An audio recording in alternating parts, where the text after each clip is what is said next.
அஸ்ஸலாமு அலைக்கும் வரஹ்மத்துல்லாஹி வபரகாத்துஹு. 5 நிமிடம் மதர்சா பார்ட் 10. இஸ்லாமிய வரலாறு. நூஹ் நபி அவர்களின் அழைப்பு பணி. மக்களின் நிராகரிப்பு சிலை வணக்கமும் பரவலாகிய போது அவர்களுக்கு நேர்வழி காட்டுவதற்காக நூஹ் அலைஹிஸ்ஸலாம் அவர்களை நபியாக அல்லாஹ் அனுப்பினான். அவர்கள் மக்களிடம் சென்று இறைவனாகிய அல்லாஹ் ஒருவனை மட்டுமே வணங்கி வழிபடுங்கள், அவன் உங்கள் பாவங்களை மன்னிப்பான் என அறிவுரை கூறி அழைப்பு விடுத்தார்கள். இதை கேட்ட சமுதாய தலைவர்கள், நாங்கள் உன்னை இறை தூதராக ஏற்க மாட்டோம், ஏனெனில் நீரும் எங்களை போன்ற மனிதன்தானே, மேலும் உம்மை இழிவான கீழ்த்தரமான மக்களே பின்பற்றுகிறார்கள் என பதில் கூறினார். நூஹ் அலைஹிஸ்ஸலாம் அவர்கள் இந்த மக்களை பார்த்து, அல்லாஹ்வின் நெருக்கமும் நட்பாக்கியமும் செல்வத்தால் ஏற்படுவதில்லை, மாறாக அல்லாஹ்வின் திருப்பொருத்தமும் மன தூய்மையும் எண்ணத்தை கொண்டே அமைவதாகும். செல்வத்தை ஆதரவு வைத்து நான் உங்களை அழைக்கவில்லை, மாறாக அல்லாஹ்வின் ஆணைப்படி அவன் திருப்பொருத்தத்துக்காகவே அழைக்கிறேன். அவனே எனது உழைப்பிற்கு நற்கூலி வழங்குபவன் என பதிலளித்தார்கள்.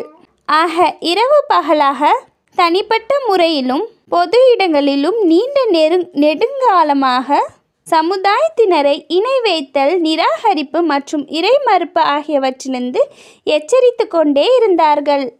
ஆனால் அந்த மக்கள் தமது பிடிவாதத்தை தளர்த்துவது ஒரு புறம் இருக்கட்டும், ஆனால் அவர்களோ அல்லாஹ்வின் வேதனையை இறக்கி காட்டு பார்ப்போம் என சவால் விட்டார்கள். அல்லாஹ்வின் வேதனையும் இறங்கி அழிந்து போனார்கள். ஃப்ரெண்ட்ஸ், இந்த நூஹ் அலைஹிஸ்ஸலாம் வாழ்க்கை வரலாற்றை பற்றி என்னோட சேனலில் போட்டிருக்கேன். விருப்பம் இருக்கவங்க ஃபுல்லாக போய் கேளுங்க. அப்புறம் என் சேனலை மறக்காமல் சப்ஸ்கிரைப் பண்ணுங்கள். அதே மாதிரி என் வீடியோவுக்கு லைக் போடுங்க. அன்னலாரின் அற்புதம். அபுஜஹலின் அச்சம். ஒரு முறை அபுஜஹல் லாத் என்ற கடவுள் சிலையை மீது சத்தியமிட்டு கூறினான். அதாவது முஹம்மது ஸல்லல்லாஹு அலைஹி வஸல்லம் அவர்கள் தமது மூக்கை தரையில் வைக்க கண்டால், அதாவது சஜ்தா செய்தல், எனது காலால் அவரது கழுத்திலேயே மிதிப்பேன் என்றான். நவுதுபில்லா. ஆனால் ஒரு நாள் நபி ஸல்லல்லாஹு அலைஹி வஸல்லம் அவர்கள் தொழுது கொண்டிருக்க அவ்வழியாக வந்த அபுஜஹல் தனது சத்தியத்தை நிறைவேற்றிவிட வெறியுடன் நபி ஸல்லல்லாஹு அலைஹி வஸல்லம் அவர்களை நோக்கி நடந்தான்.